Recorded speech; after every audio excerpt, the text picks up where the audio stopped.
A court in Georgia has postponed the decision on whether to release the former president Eduard Saakashvili from jail on humanitarian grounds. Medical experts concluded that he may have been poisoned and is in need of urgent treatment. But a short time ago, Georgian officials pushed the date back for the second time, much to the concern of his family, who fear any further delays could prove fatal. Well, I'm joined now by Eduard Saakashvili's son, Eduard, who joins us from Strasbourg. Thank you very much, Eduard, for joining us here on the programme. Your father has written a handwritten note to the French president. He writes, SOS, I'm dying. I have very little time left. Just tell us his current health and his current situation. Thank you for having me. So my father has been in prison for a little over a year.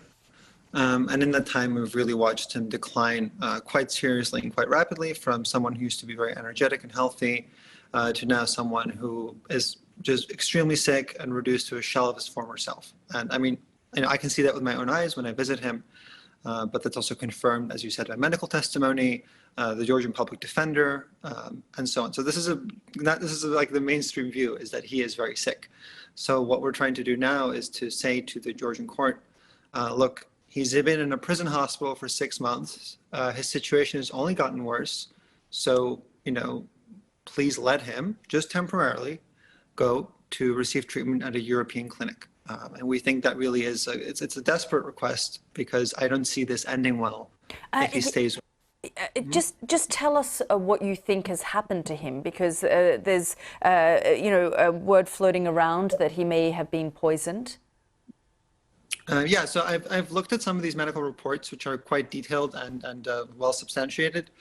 So there was indeed a finding of heavy metals, mercury, arsenic in his blood. That's very concerning, whether that's deliberately introduced or a side effect of over-medication or whatever else. The fact that we're even having this conversation shows that his health is very bad and that something needs to change. And just in general, there's a lot of questions about whether the treatment that he's getting in Georgia, provided by the Georgian government, is anywhere near what is necessary. Because ultimately, I've watched with my own eyes as he's declined, and it's clear that whatever they're doing is just not working. Are you hopeful that you will get what you are seeking for him to be released so that he can get proper medical treatment?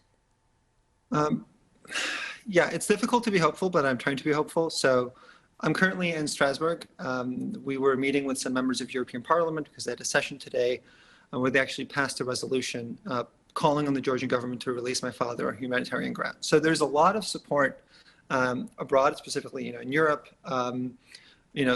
across party lines, that something needs to change. So that's a source of optimism for me.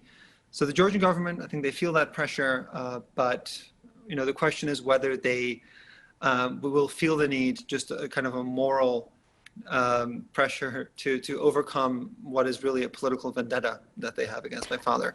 Tell us about that political vendetta, because your father was living in exile. He spent a lot of time in Ukraine.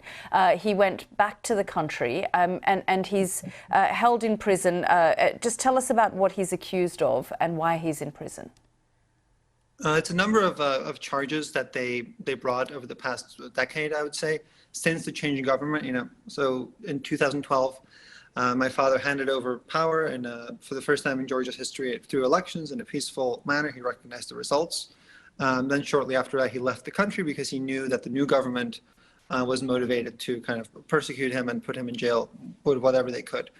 And so they've brought a number of cases, what they call abuse of power. These are not internationally recognized. I mean, my father worked and lived in Europe for some time, in the US. There was never any problem or danger of extradition. So it's only because he went back that they were able to arrest him, as I said, on these charges that are not really respected anywhere outside of Georgia. If you also mentioned Ukraine, he's a Ukrainian citizen now. He was working for President Zelensky, actually, as an advisor before he was arrested. So, politically, he's always had a certain orientation toward the West, against Russia, which has, of course, so I think that also means that the extreme suffering that he has gone through in the past year, I think I would say the Russian establishment, the political establishment, is quite happy about, and they've made that known. Your father has described himself as a victim of President Putin in the past. Yeah, I mean, I don't want to say who made the decision to put him in jail. Obviously, the Georgian authorities have their own political agenda here, but it is a fact that if you watch Russian state television reports of my father's condition, there's a kind of giddy excitement there. That's very disturbing. That he is in prison and that this is his current condition. Yeah, I think they get some joy from it, but because they see, in 2008.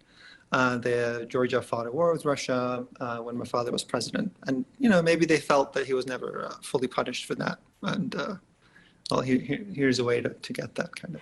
So going forward, what do you think will happen? Do you think that you will get support and the pressure that the European Parliament will put on the Georgian authorities, because the date of the court case has now been pushed to the 22nd of December?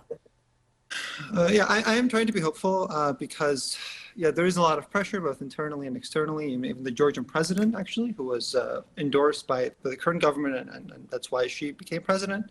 But she has actually also expressed deep concern about his health and indicated that treatment abroad probably is the best course of action. So from a societal level, there's a lot of consensus. There's a lot of pressure from outside. So it really is, this is a problem for them politically. And I think if they have the good sense to want to solve that problem for themselves, this is the best way to do it, is through the court, because there is a case now ongoing. There's a legal precedent for this. And under Georgian law, a prisoner who is extremely sick, which my father obviously is, and they don't even deny it at this point that he is very sick, they can solve the problem by I just want to, you mentioned that you, when you see your father, you can see that he's visibly quite ill. What is that like for you as a son? I mean, it's terrible, I mean, my father's he's a very charismatic, fun person, to be around. But lately, it's just, I like seeing him, but it's just so different. And what's so infuriating is, I can go in there, I can talk to him. This is all I can do. I can't give him any kind of, try to get him some other treatment or anything like that, because the government is fully in charge. I mean, this is a sort of a prison facility that they control. And so, can you speak openly to each other? I mean, there's cameras in his room where he sleeps and so on. So no. I mean, maybe you can just try to be kind of discreet. I mean, we don't have anything to hide, right? We talk about personal stuff. How are you doing? I tell him my life. Kind of try to cheer him up. So. What is he saying? What is he saying to you? I mean, he's really currently, as I said, he's a Ukrainian citizen, so he's really, really involved with just, you're watching the war there and hoping for a good outcome. And I think that gives him a certain amount of strength, like knowing that how that's going, that there's hope there. And so he talks a lot about that and how if Ukraine wins, maybe then there's also more hope for him because kind of the powers in the region might realign a little bit. There's not a lot of kind of good signs for him right now. If we look at his health, if we look at the political situation in Georgia, so we kind of have to grasp at whatever source of hope we can.